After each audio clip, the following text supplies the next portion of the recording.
থেকে আসলে? হ্যাঁ, পাঠের থেকে আসলাম। কেন? আসলে কি বলতো, সন্ধ্যাবেলা তো রোজ ছেলে মেয়েকে পড়তে বসায়, আমারও খুব ইচ্ছা করে পাঠে যেতে, ভাগবত, তারপরে রামায়ণ, তুমি যা যা পাঠে হয় ওগুলো শুনতে খুব ইচ্ছা করে।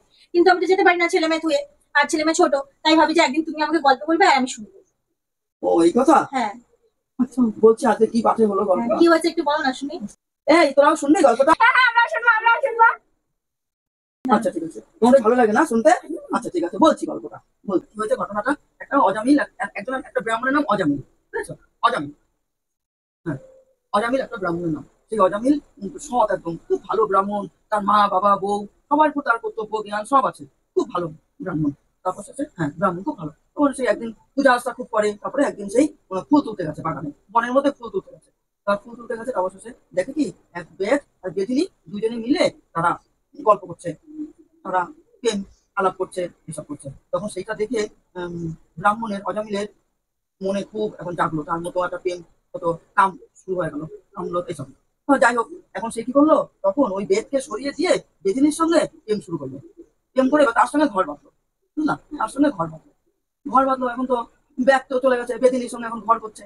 ঘর করছে, এখন তার গর্ভে আবার সন্তানও আসলো, কয়েকটা সন্তানও হলো। আর ওই অজামিল ব্রাহ্মণ, যে সৎ ব্রাহ্মণ, সে কি করে ওই বনে জঙ্গলে কাঠ কেটে আনে, পশু হত্যা করে, করে তারপর এইসব করে সে সংসার চালায়, সংসার চালায়। তারপরে কি হচ্ছে, একদিন নারদ এসেছে, নারদ মুনি। সে এসেছে, নারদ এসে তখন বলছে যে মা, তুমি এইখানে কি করছো? বলে এই তো আমি সংসার করি। বলে তোমার স্বামী কোথায়? বলে আমার স্বামী জঙ্গলে গেছে। কেন? বলছে ওই শিকার করতে। ওই করে তো আমাদের সংসার চলে। হ্যাঁ, ওই করে আমাদের সংসার চলে। ওই আমরা পশু হত্যা করে, তারপরে এই সব হত্যা করে আমাদের সংসার চলে। তখন বলছে তোমার ছেলে পেলে কোথায়? বলে তারাও ওই জঙ্গলে গেছে। তাদের নাম কি? ওই একজনের নাম পুটু, একজনের নাম পটু, একজনের নাম এইসব নাম বলছে। বলছে এইসব নাম? বলে হ্যাঁ। বলছে তুমি গর্ভবতী মা? বলে হ্যাঁ আমি গর্ভবতী। ঠিক আছে, এবার যদি তোমার ছেলে হয় তার নাম ডাকবা তুমি নারায়ণ, বুঝলাম। তখন বলছে যে, আচ্ছা বাবা, আপনি আপনার কথা শুনবেন। তখন যাই হোক, আসলো একদিন রীতিমতন বেদিনীর সন্তান হলো। সন্তান হওয়ার পর তার নাম রাখলো নারায়ণ। নারায়ণ এখন আস্তে আস্তে বড় হলো, ছোট ছেলে। তারপর একদিন বেদের ওই অজামিলের ব্রাহ্মণের ব্রাহ্মণের সেই কি হলো, তোমার শরীর খারাপ হলো, অসুস্থ হয়ে পড়লো। সে এখন মরে মরে।